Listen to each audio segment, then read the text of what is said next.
अस्सलाम वालेकुम। आज मैं आपको बताऊंगी टेक्स्ट टूल के बारे में। ये वाला हमारा जो ट्यूटोरियल है इसमें हम टेक्स्ट टूल को डिस्कस करेंगे और इसके अलावा भी हम बहुत सारे टूल्स जो हैं वो देखेंगे ताकि हम लोगों को फ्यूचर में चल के आसानी रहे।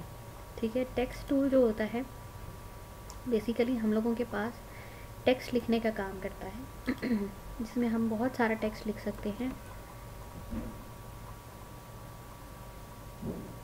जैसे कि हम लिखते हैं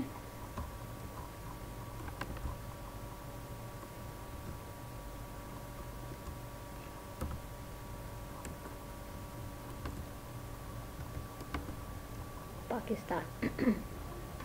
ठीक है, इसको सिलेक्शन टूल से हम उठा के इधर ले आएंगे। सिलेक्शन टूल को जब भी हम इस्तेमाल करते हैं तो हम बेसिकली सिर्फ इसीलिए इस्तेमाल करते हैं कि इसको चीज़ों को सेलेक्ट करने के काम आता है। इसका नाम से ही, क्योंकि ज़ाहिर है कि ये एक सिलेक्शन टूल है, तो हम लोगों को आसानी रहती है सेलेक्ट करने में आइटम्स को जब हम लोग ये सेलेक्ट कर लेते हैं सिलेक्शन टूल।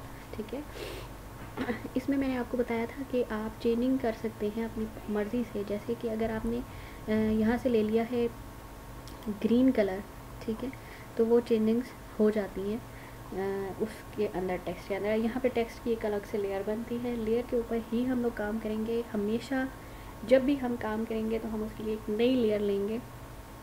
नई लेयर का ये फ़ायदा होता है कि जब भी आपको काम होता है, जितना भी आपने सेव किया होता है काम को, वो अगर आपको पसंद नहीं आता है इनकेस, तो आप लेयर बाय लेयर काम को डिलीट कर सकते हैं, या अगर किसी को पसंद नहीं आया तो आप वो वाली लेयर जो है वो चेंज कर सकते हैं।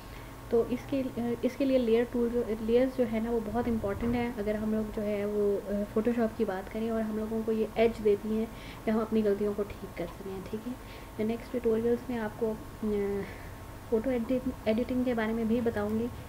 मेरे बाकी के ट्यूटोरियल्स भी देखिएगा प्लीज़। Thank you.